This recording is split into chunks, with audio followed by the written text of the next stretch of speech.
মারুফা ইসলাম আপনি আইডি থেকে লিখেছেন, একটি মেয়ে 20 বছর বয়সে স্বামীহারা হয়েছেন। তার দুটি সন্তান আছে, একটির বয়স 3 বছর আর একটির বয়স 1.5 বছর। এমত অবস্থা তাকে যদি বিয়ে না দেয় বা সে যদি বিয়ে না করে, তাতে কি ওই মেয়ের কোনো গুনাহ হবে? অভিভাবকরা যদি তাকে বিয়ে না দেয় এবং সমাজের মানুষ যদি নানান ছল ছুতায় যদি তাকে বিয়ে থেকে বঞ্চিত করে, তাহলে তারা গুনাহগার হবেন। আর তিনি নিজে থেকে যদি বিয়ে না বসেন এবং বিয়ে না করলে তার কোনো গুনাহে লিপ্ত আর আশঙ্কা না থাকে, নিজেকে নিয়ন্ত্রণ করার মতো সেরকম তার আত্মবিশ্বাস থাকে, তাহলে সেক্ষেত্রে এটি তার জন্য গুনাহের বিষয় হবে না, তার জন্য গুনাহের বিষয় হবে না। কিন্তু সমাজের মানুষ, পরিবারের মানুষ, তারা যদি তাকে বিবাহ থেকে বঞ্চিত করেন বিভিন্ন অজুহাত দিয়ে, তাহলে সেক্ষেত্রে তারা কিন্তু গুনাহগার হবেন। এখন আমি প্রশ্ন দেখতে পাচ্ছি এমডি রুহুল আমিন আপনি লিখেছেন, রেকর্ডেড আজান দিলে কি আজান হবে কিনা? রেকর্ডেড আজান দিলে আজান দেওয়ার যে নির্দেশনা শরীয়তের আছে সেটি আদায় হবে না। এর জন্য অবশ্যই আমাদেরকে লাইভ আজান দিতে হবে, অর্থাৎ কাউকে আজান দিতে হবে। আপনি রেকর্ডেড আজান দিলে সেক্ষেত্রে আজান দেওয়ার যে দায়িত্ব সুন্নাহ সেটা পালন হবে না, বিধায় আমাদেরকে আজান দিতে হবে। আর যদি রেকর্ডেড আজান আমরা শুনি, তাহলে সেক্ষেত্রে তার জবাব দিতে হবে কিনা। সৌদি আরবের সর্বোচ্চ পরিষদের অন্যতম সদস্য শেখ ইবনে উসাইমিন রাহিমাহুল্লাহ তার এক ফতোয়া তিনি বলেছেন যে বাহ্যিকভাবে বোঝা যাচ্ছে যে যদি কেউ রেকর্ডেড আজান শুনে, তাহলে আজান শুনলে যে জবাব দিতে হয়, দেওয়ার যে সুন্নাহ রয়েছে, এই রেকর্ডেড আজানের ক্ষেত্রে সেটি প্রযোজ্য হবে না। তবে লাইভ আজান হলে সেক্ষেত্রে সেটি প্রযোজ্য হবে। লাইভ আজান যেখান থেকেই সম্প্রচারিত হোক না কেন, সেটার জবাব আমরা দিব ইনশাআল্লাহ তাআলা। আবু তাহের আপনি লিখেছেন, আমি সিঙ্গাপুরে আছি, এখানে কেবলা কোন দিকে সেটা বোঝা যায় না, করণীয় কি? কেবলা বোঝা যাবে না এখন পৃথিবীর যে কোনো জায়গা থেকে, এটা তো হওয়ার কথা নয়। আপনি কেবলা ফাইন্ডার যে সমস্ত অ্যাপ আছে, সে সমস্ত অ্যাপ এর সাহায্যে কেবলা ফাইন্ড করতে পারেন, কেবলা বের করতে পারেন। আশপাশের মসজিদ বা মুসলমানদের সাথে যোগাযোগ করলেও সেটি আপনি করতে পারেন। মানুষকে জিজ্ঞেস করতে পারেন যে ওখান থেকে বিশেষ করে কাবা কোন দিকে। কাবা যদি পশ্চিম দিকে হয়, তাহলে জিজ্ঞেস করবেন পশ্চিম কোন দিকে, যে কেউ আপনাকে দেখা দিবে। আর কেবলার একেবারে একজাক্ট বহু কাবার বরাবর হতে হবে, এটা না সম্ভব না জরুরি।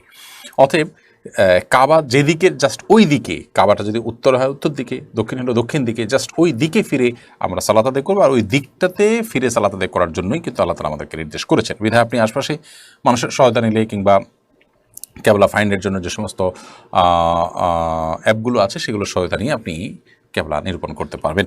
সাদিয়া আফরিন রিয়া আপনি লিখেছেন, আমার ডাকনাম রিয়া, যা নেতিবাচক অর্থবহ হয়, এখন করণীয় কি? দেখুন, রিয়া মানে হলো প্রদর্শন করা। এই প্রদর্শন করা এই অর্থের কারণে রিয়া নাম রাখলেই গুনাহ হবে, ব্যাপারটা এরকম না। রিয়া সাধারণত প্রদর্শন করার জন্য কোনো ভালো কাজ যদি করে, মানুষকে দেখানোর জন্য যদি করে, সেটাকে আমরা পরিভাষা রিয়া বলে থাকি এবং সেটা আপনার নিষিদ্ধ। কিন্তু এটা কারোর নাম থাকলে সেটা প্রদর্শন অনেক ভালো অর্থে হতে পারে, অন্যকে উৎসাহিত করবার জন্য প্রদর্শন, বা অনেক ভালো অর্থে প্রদর্শন হতে পারে। প্রদর্শন মানেই যে হারাম, ব্যাপারটা সেরকম না। সাধারণত রিয়া বলতে নেতিবাচক প্রদর্শন, যেটা হারাম, সেটাকে বোঝানো হয়। কিন্তু এর বাইরেও রিয়া শব্দের অর্থ প্রযোজ্য হতে পারে। বিধায় কোনো মানুষের নাম রিয়া হলে সে নামটা হারাম হবে বা রাখা যাবে না, এরকম কোনো কথা কিন্তু নেই। এরপরে এরপর আব্দুল আল মামুন আপনি লিখেছেন, সন্তান হওয়ার দোয়া জানতে চাই। সন্তান হওয়ার দোয়া হলো রব্বি হাবলি মিনাস সলিহিন, রব্বি হাবলি মিনাস সলিহিন, রব্বি লা তাযারনি ফারদা ওয়া আনতা খায়রুল ওয়ারিসিন, রব্বি লা তাযারনি ফারদা ওয়া আনতা খায়রুল ওয়ারিসিন, রব্বি হাবলি মিন লাদুনকা যুররিয়াতান তাইয়্যিবাহ ইন্নাকা সামিউদ দুআ।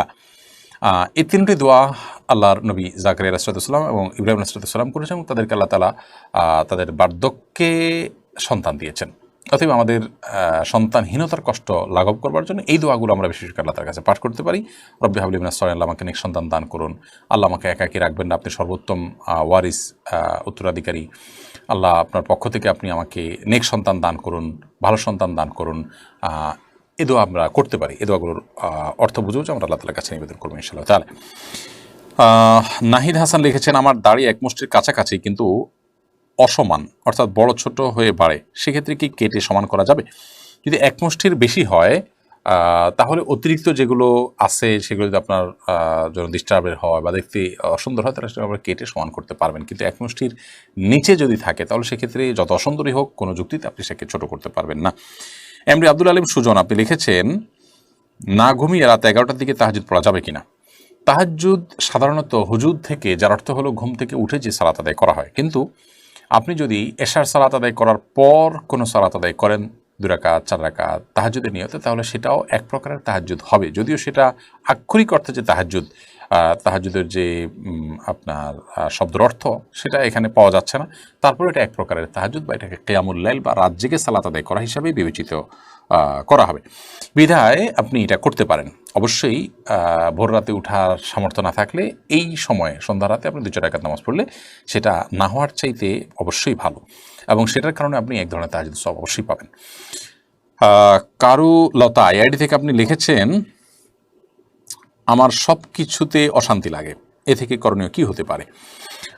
দেখুন, আপনি যদি ডিপ্রেশনে ভুগে থাকেন তাহলে ডিপ্রেশন থেকে বাঁচার যে আমলগুলো আছে সেগুলো করবেন। কোরআনটা একটু ভালো করে পড়ার চেষ্টা করুন। আল্লাহুম্মা ইন্নী আউযু বিকা মিনাল হাম্মি ওয়াল হাযান ওয়া আউযু বিকা মিনাল আজজি ওয়াল কাসাল ওয়া আউযু বিকা মিনাল বুখলি ওয়াল জুবন ওয়া আউযু বিকা মিন গালাবাতিদ দাইনি ওয়া কাহরির রিজাল। এই দোয়াটি পড়তে পারেন, যেখানে ডিপ্রেশন থেকে বাঁচার জন্য আল্লাহর কাছে পানা চাওয়া হয়েছে। এর বাইরে ডিপ্রেশন দূরের জন্য কোনো ভালো কাউন্সিলিং নিতে পারেন।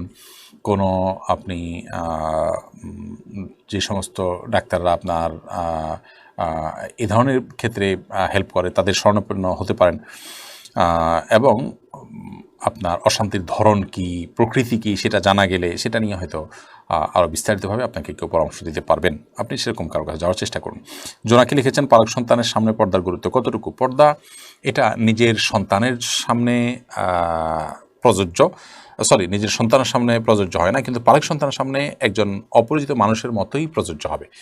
যদি পালক সন্তান আপনার দুধ সন্তান হন, অর্থাৎ তার সাথে দুধের কোনো সম্পর্ক হয়, ধরুন আপনি একজন পুরুষ, আপনার স্ত্রী কোনো ছেলেকে পালক এনে তাকে দুধ পান করিয়েছে, তাহলে সেক্ষেত্রে তার সাথে তার দুধের সম্পর্ক হয়ে গেল, তাহলে এই ছেলের সাথে আপনার স্ত্রীর আর দেখা দেওয়া হালাল থাকলো, এখন আর তার জন্য হারাম না।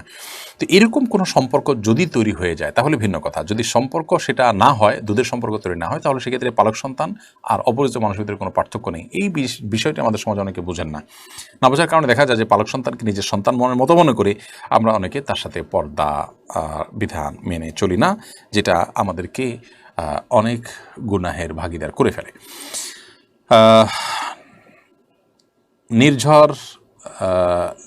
নির্জারা এআইডি থেকে আপনি লিখেছেন, আকিকা না দিলে কোনো সমস্যা হবে কিনা? আকিকা যদি দেওয়ার সামর্থ্য না থাকে তাহলে তার জন্য কোনো জবাবদিহিতা নেই, কিন্তু সামর্থ্য থাকলে তার এটা দেওয়া উচিত। অনেকে আমাকে ওয়াজিব বলেছেন, অনেকে সুন্নাতে মুআক্কাদা বা গুরুত্বপূর্ণ সুন্নাহ বলেছেন। মোহাম্মদ ইউসুফ আপনি লিখেছেন এআইডি থেকে, বিপদের পরে স্বর্ণের দোকানে স্বর্ণ বন্ধক দিলে সুদের গুনাহ হবে কিনা? স্বর্ণ বন্ধক রাখলেন, রেখে টাকা নিয়েছেন, ওই টাকাটা দিয়েই আবার আপনি স্বর্ণগুলো ফেরত নিয়ে নেবেন, এটা হলে তো কোনো অসুবিধা নেই। কিন্তু সাধারণত অতিরিক্ত সুদ আরোপ করা হয় এবং সুদ দিতে হয়, সুদ নেওয়া দেওয়ার ব্যাপার থাকে, যার কারণে সেটা কিন্তু গুনাহের বিষয়, সেটা জায়েজ না।